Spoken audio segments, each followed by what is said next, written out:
As you probably know, in 2015, the central bank introduced new mortgage lending rules, setting limits on how much banks can lend potential borrowers.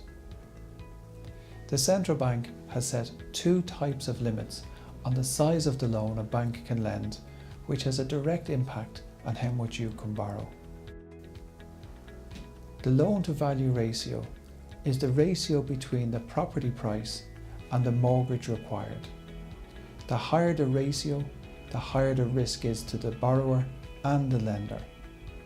Since January 2017, the maximum loan-to-value ratio for first-time buyers was set at 90%, and for non-first-time buyers, this ratio was set at 80%.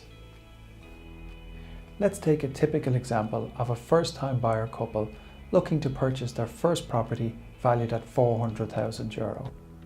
The maximum mortgage amount they can borrow is capped at 90% or €360,000, meaning they will need 10% deposit or €40,000.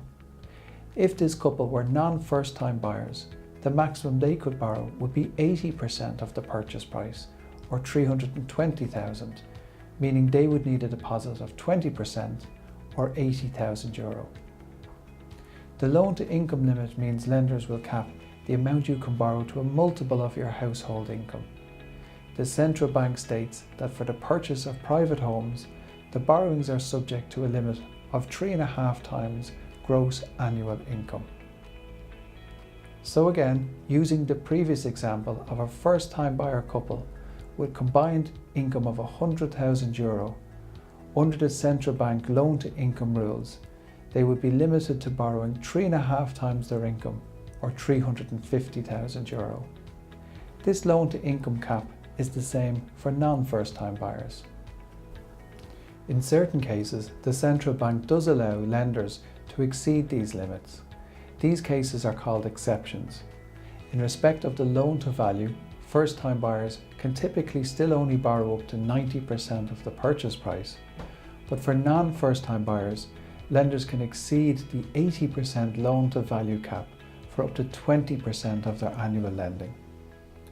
As an example, this may mean approximately 1 in 5 non-first-time buyer loans can be done above the 80% limit.